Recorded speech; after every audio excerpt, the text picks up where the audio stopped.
dengan jawaban yang sedikit luas dengan maksud supaya kita di dalam menghadapi yang berbau adat istiadat Jawa khususnya dan adat istiadat Barat dan lain sebagainya, kita mempunyai pegangan, mempunyai dasar. Sebab di dalam kehidupan sekarang ini,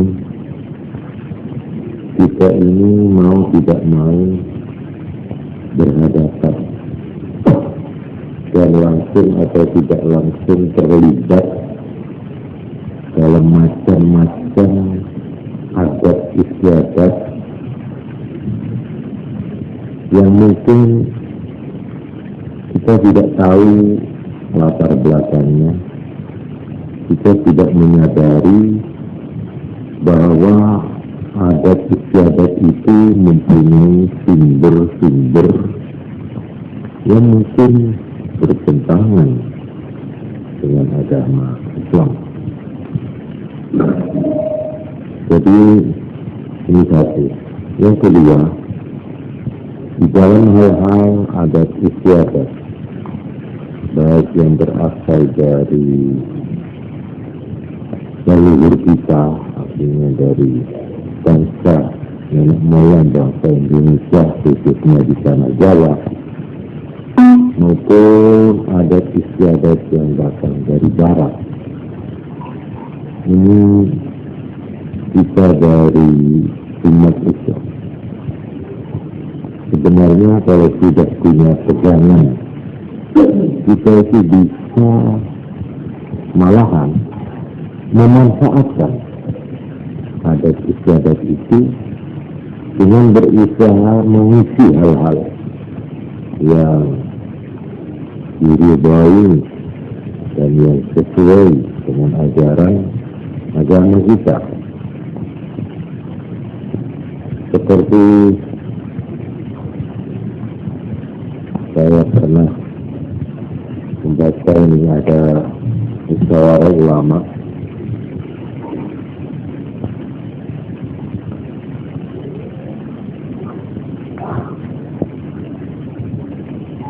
tentang yang namanya haul. Apakah keputusan Kongres kedua Jamiah Thariqah Mu'tabarah tentang peringatan wafat haul itu termasuk mengikuti sunnah Rasulullah dan Khulafaur Rasyidin, apakah keputusan tersebut benar atau tidak? Kemudian di dalam musyawarah ulama ini dijawab begini, sambil membenarkan keputusan tersebut, maka kebiasaan peringatan wafat atau qaul yang berlaku itu mengandung tiga. Satu, mengadakan ziarah kubur dan takmir. Dua, mengadakan hidangan makanan dengan niat sedekah dari almarhum.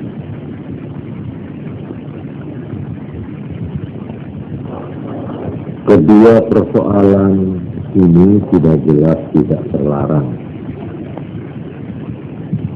Lalu ketiga,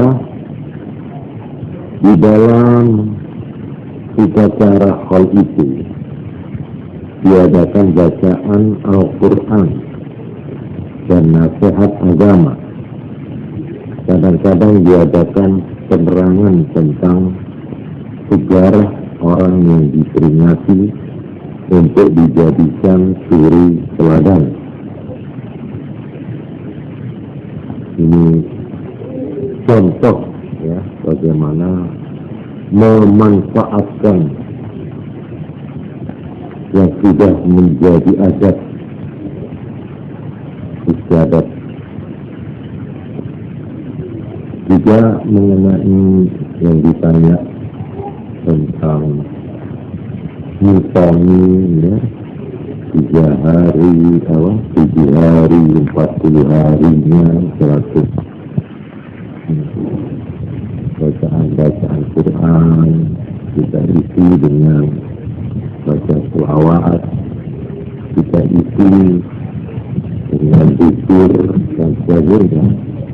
Itu bisa berubah nilai dan wajah daripada pertemuan keselamatan itu. Sebab di dalam hadis-hadis banyak diterangkan tentang yang namanya majelis zikir. Majelis zikir ada 2 hadis yang saya ketahui. Yang pertama menerangkan apabila ada orang banyak, yang banyak itu lebih dari 3 orang berkumpul membaca Quran. Ini kata-katanya di situ membaca Quran. Dan hadis yang kedua, yazkurullah, berzikir, asal membaca zikir, bacaan apa namanya, bacaan la ilaha illallah, la ilaha illallah, itu zikir. Yang biasanya disebut tahlil, itu sebenarnya zikir. Tahlil itu membaca la ilaha illallah, itu tahlil. Kalau tasbih membaca subhanallah. Kalau tahmid membaca alhamdulillah. Kalau takbir membaca Allahu Akbar. Kalau hauqalah membaca la haula wala quwwata illa billah. Itu semua termasuk zikir. Jadi di dalam sebuah hadis yang lain, tidak berkumpul orang-orang banyak yang berzikir. Yang tadi yang pertama baca Quran, kecuali mereka akan diikuti oleh sakinah, oleh rasa tentram. Wa hafat bihim malaikat, dan malaikat duduk bersama-sama mereka, ikut hadir dan ikut berdoa. Ini hadisnya cukup terkenal. Ya, kalau nanti perlu bisa saya bacakan secara lengkap. Ini sering saya ucapkan, ya, saya terangkan. Oleh karena memang zaman di zaman Mbah kita Wali Songo itu beliau tidak mau mengadakan sikap a priori atau sikap yang bersifat kurang bersahabat.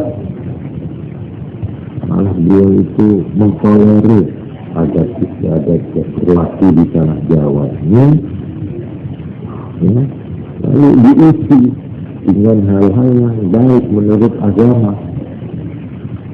Jadi mereka itu, beliau mbah kita itu memang cocok dengan wataknya orang Indonesia, khususnya orang Jawa. Ini tidak mau konfrontasi yang itu tidak mau. Mereka itu ingin apa-apa itu dipertemukan, mana yang sama, mana yang kira-kira tidak mengganggu orang lain, tidak mengganggu perasaan orang lain. Sampai saya pernah membaca sebuah tulisan yang menulis tentang wajah manusia Indonesia. Artinya profil Indonesia itu, manusia Indonesia khususnya Jawa, itu apa ciri-cirinya yang paling menonjol, yang paling khas? Banyak. Di antaranya dikatakan yang paling menonjol yaitu mempunyai daya sinkretis. Sinkretis yang besar, dalam arti banyak hal-hal yang sebenarnya itu berlainan, malah kadang-kadang bertentangan. Itu dicampur menjadi satu, ya semacam gadu-gadu. Semuanya kita terima sehingga seolah-olah kita itu tidak bisa memutuskan atau melakukan pilihan. Semua kita terima, kita campur, lalu kita kawinkan, kita lahirkan, nah, kita campurkan. Nah, ini memang kalau kita melihat, ini perlu kita pahami ya, perlunya itu supaya kita itu menemukan apa-apa itu supaya cukup realis dan cukup bijaksana. Jangan orang itu karena mempunyai pendirian lalu ingin memaksakan pendiriannya itu dengan tidak melihat kanan kiri, dengan tidak melihat masyarakatnya. Masyarakat Indonesia ini sebenarnya masyarakat yang penuh kompromi, penuh damai, penuh toleransi. Itu sejak baik-baik. Ini diketahui persis oleh juru dakwah Islam yang pertama di tanah Jawa ini, seperti wali-wali Songo itu mengerti ini. Karena itu seperti ini, kesenian, kebudayaan, wayang, gamelan, dan lain-lain adat istiadat itu ditolerir, tidak ditentang, ditolerir. Tapi dalam pada itu lalu diisi dengan hal-hal yang berguna. Nah, seperti selamatan, ini memang kita akui itu selamatan itu dari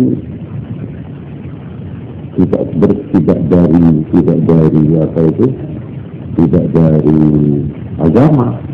Memang model selamatan di tanah Jawa ini, ya, mungkin kita kalau melihat di negara-negara Islam yang lain tidak ada model selamatan seperti di sini, apalagi pakai berkat-berkatan itu, pakai gambir, tidak ada. Memang itu sumbernya dari ada di sini. Tetapi kita punya ajaran yang namanya sedekah. Nah, sedekah ini bisa dimasukkan di situ. Juga ajaran zikir tadi itu, ya, saya sebut baca Quran bersama-sama. Nah, ini wali-wali semua itu dimasukkan. Jadi tentang ini kita ini supaya luas gitu. Seperti sekarang ada ulang tahun, ini sudah jadi aset. Ini berasal dari Eropa kalau saya tidak salah, dari Barat. Mulai anak kecil ulang tahun, ya sampai kita ikut-ikutan juga ulang tahun. Dulu kita ini tidak pernah ulang tahunan ini. Tapi akhir-akhir ini, apa betul itu dari Barat itu kira-kira? Hah? Iya. Ini bagaimana menghadapi adat atau hasil kebudayaan atau hasil ya dari Barat ini ulang tahun. Saya pikir tidak apa-apa. Yang penting bagaimana isinya, yaitu. Jadi umpamanya ini kita berulang tahun anak-anak, tapi kita isi dengan hal yang baik menurut agama. Saya kira itu baik saja. Ya terserah di dalam dunia yang seperti kita lihat sekarang. Dunia ini menjadi sempit karena teknik, ya, artinya transport hubungan antara Amerika dan Indonesia ini dekat sekali. Jepang itu malah Eskimo apa itu sudah dekat, seolah-olah bumi yang besar dan jauh ini sekarang menjadi satu tempat yang kecil, yang setiap waktu itu orang bisa hubungan, baik orangnya datang ya, atau suaranya yang datang dengan alat telepon atau dengan TV, atau dengan ya, segala macam alat hubungan komunikasi. Dunia ini menjadi sempit. Karena itu kalau terjadi apa-apa di ujung barat sana, umpamanya menit ini terjadi, maka itu gampang menular ke sini. Begitu juga adat istiadat, kebiasaan-kebiasaan. Jadi akulturasi, akulturasi, pembauran, ya, atau macam-macam kebudayaan, lalu saling tukar menukar, saling sisip menyisip, saling masuk memasuki, itu saya kira tidak bisa dihindari. Adat yang terjadi di sana, ya, lalu di sini menjadi satu dengan adat istiadat di sini. Ini saya kira pergaulan atau pembauran, ya, kebudayaan, kesenian, lagu-lagu. Sekarang ini repot mau cari yang asli, yang tidak kecampuran juga asli. Ya mungkin sekarang malah yang tidak tahu, kalau ini saya bukan ahli lagu, ya, apakah lagu Jawa itu masih asli, saya tidak tahu. Tapi kalau lagu-lagu yang umum juga dengar itu campuran itu. Ya ada bau Indianya, ya ada Arabnya, ya ada Melayunya, oleh campur. Ini saya kira mempengaruhi ini. Malah sekarang ini sudah diatur oleh negara-negara. Itu pertukaran kebudayaan, pertukaran kesenian itu malah diatur sekarang ini. Memang direncanakan. Dan kita sendiri sebenarnya tidak ada firman itu di dalam Al-Quran. Kata-katanya itu begitu luas, begitu loh. Yaitu firman yang mengatakan inna ja'alnakum syu'uban wa qabaila lita'arafu. Aku memang menjadikan kamu ini berbangsa-bangsa, bersuku-suku, lita'arafu, supaya kenal mengenal dan saling tahu mengetahui satu dengan yang lain. Yaitu artinya kan menganjurkan apa itu pergaulan dan kenal mengenal kebudayaan, adab dan sebagainya. Jadi orang ini kalau mau mempertahankan hukum saya mau non-Islam betul, tapi bagaimana itu di dunia yang makin sempit karena kemajuan teknik tadi. Cuma kita diberi garis belajar yang dilarang, yaitu mutlak soal akidah. Ini tidak boleh. Ini sudah jelas itu surat Al-Kafirun, ya. Qul ya ayyuhal kafirun la a'budu ma ta'budun. Terus apa itu? Wala antum 'abiduna ma a'bud wala ana 'abidun ma 'abadtum wala antum 'abiduna ma 'abid lakum dinukum waliyadin. Jadi soal agama, soal kepercayaan ini ada garis, nggak bisa. Ini pendirian Islam karena ada itu tadi surat Al-Kafirun. Di dalam soal kepercayaan dan iman ini tidak ada kompromi. Memang dulu dicoba oleh orang jahiliyah, orang Mekah itu, khususnya Nabi, supaya ada kompromi. Beginilah, saya satu waktu pergi ke tempat masjidmu Muhammad, nah, nanti kamu juga pergi ke berhalaku, patung-patungku, kentengan nih, jadi dan rukun gitu katanya. Ini caranya mereka mau, karena mereka sudah putus asa. Ya yang halangi Islam bagaimana? Akhirnya ditempuhlah jalan ini, kompromi ibadah. Nah ini menghadapi ini turun ayat itu, surat Al-Kafirun. Tidak bisa, kalau salah zaman nggak bisa, maaf saja. Rukun ya rukun, tapi nek jalur rukun ini mengenai kepercayaan nggak bisa, memang nggak bisa. Bagaimana antara percaya satu Tuhan monoteis dengan musyrik? Musyrik itu artinya menyebutkan Tuhan tidak cukup satu tapi sampai 2, 3. Ini nggak bisa, ini bersimpangan lagi.